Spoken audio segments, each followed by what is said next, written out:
ఈరోజు తెలుగుదేశం పార్టీ గెలుపు అదే నాయకత్వం. సెకండ్ క్యాడర్, ఫస్ట్ క్యాడర్ మనకు లేరు.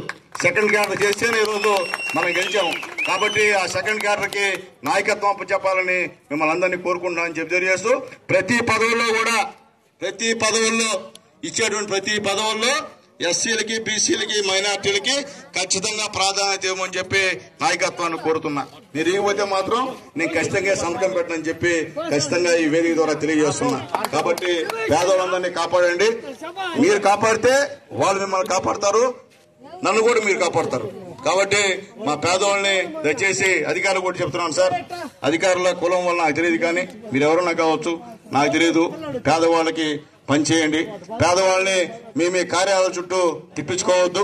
దయచేసి సచివాలయం ఉద్యోగస్తులు వచ్చుంటే వాళ్ళందరూ రిక్వెస్ట్ చేస్తున్నాయా, పేదవాళ్ళని దయచేసి మీ కార్యాలయాల చుట్టూ తిప్పించుకోవద్దని చెప్పి నేను రిక్వెస్ట్ చేస్తున్నా. అలాగే ఎంఆర్ఓ ఆఫీస్ చుట్టూరు కూడా దయచేసి, ఎంఆర్ఓ మీరొక్కరే కదా సార్, ఎంఆర్ఓ మొత్తం 5 మండలాలు టౌన్లో ఎంఆర్ఓ ఉన్నారు. మీ దగ్గర కొద్దిగా పేదవాళ్ళని ఇబ్బంది పెట్టే కార్యక్రమం ఉంది. అలాగే దేనికి వచ్చినా డబ్బులు అడతారు మీ కింద వాళ్ళు. కాబట్టి ఆ పరిస్థితి లేకుండా దయచేసి పేదవాళ్ళ విషయంలో న్యాయం చేయమని చెప్పి అధికారులను రిక్వెస్ట్ చేస్తున్నా. అలాగే సెక్రటరీలు కూడా తెలియజేస్తున్నా, సెక్రటరీలు గేట్ దాటితే మాత్రం ఖచ్చితంగా వేడు తప్పదని చెప్పి హెచ్చరిస్తున్నా. పేదవాళ్ళ విషయంలో మీరు కానీ ఇబ్బంది పెడితే, డబ్బులు కానీ వాళ్ళ దగ్గర తీసుకుంటే మాత్రం ఖచ్చితంగా మీ పైన వేటు తప్పదు. మిమ్మల్ని ఎవరు రక్షించలేరని కూడా మరొక్కసారి తెలియజేస్తూ, ఈ అవకాశం ఇచ్చినందుకు, ముఖ్యంగా ఈ కార్యక్రమాన్ని ఏర్పాటు చేసినందుకు మా యొక్క ఈశ్వరవాక నాయకుడు మా కస్తూరయ్యకి, నాగార్జునకి, సేనాయికి, అందరికీ, ఎవరున్నారా సుబ్బన్న, వీళ్ళందరూ కూడా, రామయ్య గారికి, వీళ్ళందరూ కూడా పేరు జనార్దన్ రెడ్డి గారికి పేరున ధన్యవాదాలు తెలియజేస్తున్నా. అలాగే సచివాలయ సిబ్బంది ఒక చెప్తాయా, సచివాలయ సిబ్బంది మీరు ఇంకా వైఎస్ఆర్సీపీ మత్తులో ఉన్నారు నాయన, బయట రండి. ఇది తెలుగుదేశం పార్టీ, ఇది చంద్రబాబు నాయుడు గారు ముఖ్యమంత్రి, ఇక్కడ సునీల్ కుమార్ ఎమ్మెల్యే, వైఎస్ఆర్సీపీ నాయకులు కాదు.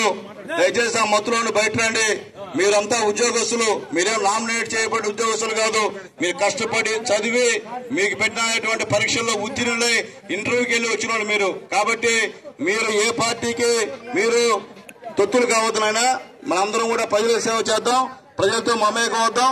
అప్పుడే మీకు కూడా మీకు జాబ్ సాటిస్ఫాక్షన్ ఉంటుందని చెప్పి ఈ యొక్క ఉద్యోగస్తులకి తెలియజేస్తూ, దయచేసి ఆ ముద్దుల నుంచి బయటికి రామని చెప్పి అందరూ కూడా కోరుతున్నా. Thank you. జై హింద్, జై చంద్రబాబు.